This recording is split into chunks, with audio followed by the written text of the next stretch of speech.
এই চিতা দৌড়বে পৃথিবীর সব থেকে দ্রুত গাড়ির সঙ্গে। দেখা যাক কে জেতে। ও চিতা, আচ্ছা ঠিক আছে, আমি আবার ডেকে নেবো। এই চিতাকে পৃথিবীর সব থেকে দ্রুত গতির প্রাণী বলা হয়ে থাকে। এর গতি এত বেশি যে একে হারাতে হলে মানুষের প্রয়োজন একটা ফর্মুলা ই রেস কারের, না হলে অসম্ভব। আর সেই জন্য আমি একটা গাড়িকে নিয়ে আসিনি, বরং একে হারাতে আমি 3টে গাড়ি নিয়ে এসেছি। শুরু করবো আমরা এই গল্ফ কার ভার্সেস চিতা দিয়ে। ওকে একবার দেখো। তোমরা তৈরি? হ্যাঁ তৈরি। 3, 2, 1, চিতাকে পাঠাও।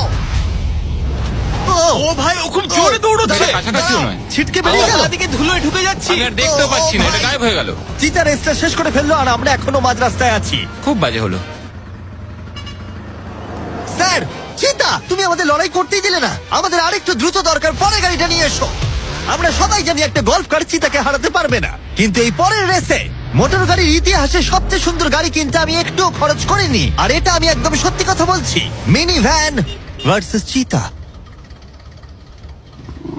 যাও চলো চলো যাও, চলো যাও, জিমি, যাও। ড্রাইভ ড্রাইভ জিমি, ও ড্রাইভ। ভাই, এটা কি করে চালাবো ভাই, আমি? তাড়াতাড়ি চালাও। দাঁড়াও আরে, দাঁড়াও, কি এটাকে করছো আমি এটা? চালানোর চেষ্টা তুমি কি করছি। করছো ভাই? আরে দাঁড়াও ভাই, আবার চলে গেল। এটার গতি আর বাড়ছেই না। আমরা এই মিনি ভ্যানটাকে কেন নিলাম? এটা আবার বাজে হলো। আমরা হেরেই গেলাম। আমরা করছিটা কি? দাঁড়াও চিতা, চিতা তোমাকে ফিনিশ লাইনটা ক্রস করতে হবে। ও ফিনিশিং লাইনের আগে দাঁড়িয়ে পড়েছে। এই তো করেছে। আমাদের সাথে মজা করছে।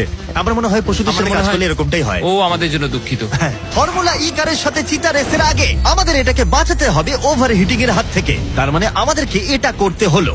আমি চিতাটাকে হাই বলতে চাই। কি? কেমন আছো? হাই। ও আমি Oh my চিতাটাকে God, ছুলাম। bro. যে কারণেই হোক না কেন, ওরা আমাদের এই শীর্ষ শিকারীর সাথে সময় কাটাতে দিয়েছে। আমার বিশ্বাসই হচ্ছে না যে আমরা এর সামনে আছি। এখানে এসো মিলি, আমার বিশ্বাস হচ্ছে না আমি একটা চিতাকে ডাকছি। এটা সত্যি খুব বড়। নোলান কি করছো? ও, নোলান হাত দিও না। না, আমরা আর হাত দেবো না। তোমরা সত্যি এক একটা পাগল। ও মাই গড, এটাকে তো একটা বড় বিড়ালের মতো দেখতে লাগছে।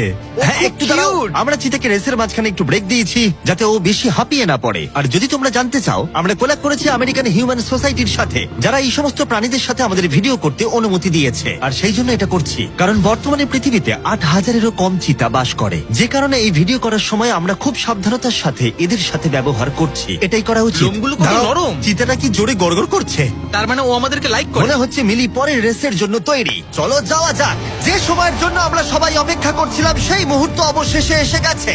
এবার আমরা সাক্ষী থাকতে চলেছি সর্বশেষ চ্যালেঞ্জের, ম্যান ভার্সেস অ্যানিমাল। এই রেসটা অসাধারণ হতে চলেছে।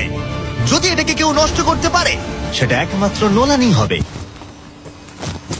আধুনিক ইতিহাসের সব থেকে গুরুত্বপূর্ণ উত্তরটা দেওয়া যাক। 3, একটা চিতা কি পারবে 2, ফর্মুলা ই কারের সাথে রেস করতে? দেখা যাক। 1। চলো রেসটা শুরু করি। যাও। খুব ফাস্ট ছিল।